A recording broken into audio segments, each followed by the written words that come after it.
Di tengah hamparan tandusnya jazirah Arab, di kota Mekah yang kala itu dipenuhi dengan hiruk-pikuk perdagangan dan keramaian para kafilah, tumbuhlah seorang pemuda yang kelak akan mengubah sejarah manusia. Ia bukan dari kalangan bangsawan bergelimang harta, bukan pula dari golongan penyair yang dielu-elukan lidah dan lisan Arab. Namun dari lisannya hanya terucap kebenaran, dari tangannya hanya terlahir amanah. Ya, dialah Muhammad bin Abdullah, anak yatim dari Bani Hashim, cucu dari pemuka Quraisy, Abdul Muttalib. Sejak kecil ia hidup sederhana, tapi penuh wibawa. Dalam usia yang masih belia, masyarakat Mekah telah menyematkan satu gelar mulia untuknya, Al-Amin, yang artinya yang sangat terpercaya. Gelar itu tidak dimiliki oleh siapapun sebelumnya. Gelar itu bukan sekedar kata. Itu adalah hasil dari konsistensinya menjaga lisan dan menjaga sikapnya. Ia tak pernah berbohong, ia tak pernah curang dalam timbangan dan tak pernah menipu, meski godaan dunia terbuka lebar. Bahkan dalam usia 20-an tahun, para saudagar Quraisy mempercayakan harta-harta mereka kepada Muhammad ketika itu untuk dijaga, dihitung, bahkan diperjualbelikan. Di sisi lain, kota Mekah terdapat seorang wanita yang mulia, yang dihormati, yang terkenal. Ia dikenal dengan kemuliaan akhlaknya, keluasan hartanya, dan kejernihan pikirannya. Namanya Khadijah binti Khuwailid. Wanita ini adalah pengusaha sukses, namun bukan sembarang pedagang biasa. Ia menghindari tipu daya pasar yang kotor dan memilih orang-orang jujur untuk menjalankan bisnisnya. Tak sedikit lelaki Quraisy yang ingin mendekatinya, namun tak satu pun yang menarik hatinya. Hingga suatu hari Khadijah mendengar tentang pemuda yang bernama Muhammad, yang kejujurannya telah menembus batas pasar dan amanahnya menjadi buah bibir para pedagang. Khadijah kemudian memutuskan untuk menawarkan kepada Muhammad suatu kesempatan menjadi wakil dagangnya dalam perjalanan ke Syam, negeri yang jauh di utara, namun menjadi pusat perdagangan penting dunia kala itu. Muhammad sallallahu alaihi wasallam yang ketika itu belum menjadi nabi menerima tawaran itu, dan Khadijah mengutus pembantunya yang bernama Maisarah untuk ikut menyertai Muhammad dalam perjalanan panjang tersebut. Perjalanan ke Syam bukanlah perjalanan biasa, ribuan mil menembus terik, badai pasir, ancaman perampok. Tapi selama perjalanan itu Maisarah menyaksikan sesuatu yang tak biasa, sesuatu yang luar biasa terjadi bersama mereka dalam perjalanan tersebut.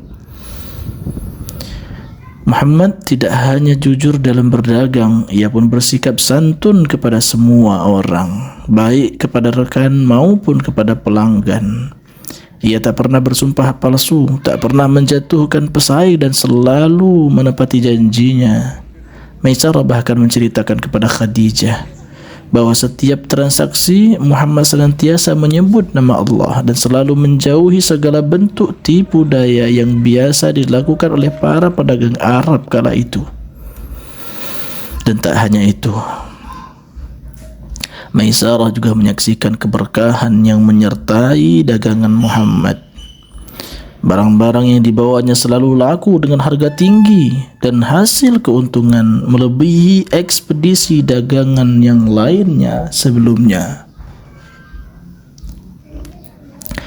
Bahkan saat singgah di sebuah kota yang bernama Busra, seorang rahib bernama Nastura melihat tanda kenabian dalam diri Muhammad. Ia berkata kepada Maisarah, "Sungguh, pemuda ini adalah calon nabi terakhir.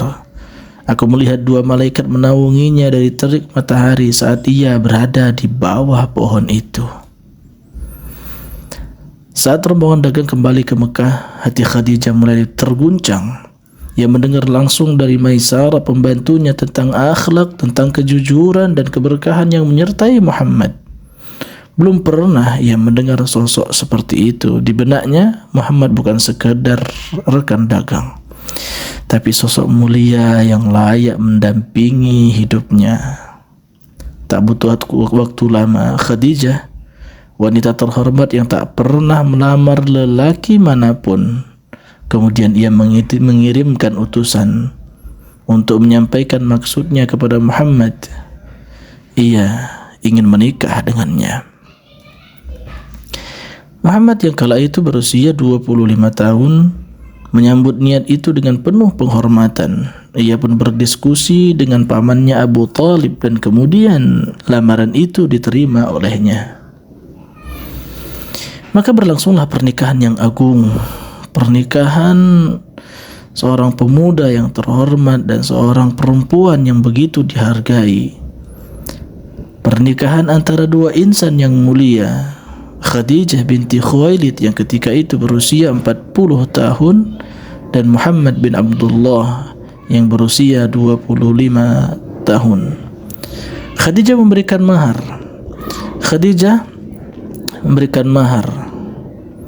Dan ketika itu mahar pernikahan itu adalah 20 ekor unta, sebuah jumlah yang cukup ketika itu. Tapi bukan harta yang jadi dasar pernikahan mereka, melainkan keimanan pada kebaikan, kejujuran dan kemuliaan akhlak. Dalam rumah tangga itu, Khadijah bukan sekedar istri. Ia adalah penenang jiwa, pendukung dakwah dan pelindung Rasulullah di masa-masa sulit. Dan Muhammad bukan hanya suami, tapi teladan sempurna dalam mencintai dan memuliakan sang istri. Dari kejujuran yang sederhana lahirlah sebuah cinta yang suci, dan dari cinta itu lahirlah keturunan mulia dan tonggak dakwah Islam yang kelak mengguncang dunia. Inilah kisah awal perjalanan seorang pemuda jujur yang menjadi kekasih Allah, yang dari kejujurannya tumbuh kepercayaan, dari kepercayaan lahir cinta, dan dari cinta itu akan lahir risalah yang menyinari semesta. Jika kisah ini menyentuh hatimu, jangan lupa like, komentar dan bagikan, karena semakin banyak yang mengenal Rasulullah, semakin terang dunia kita oleh cahaya teladan beliau. Syukran.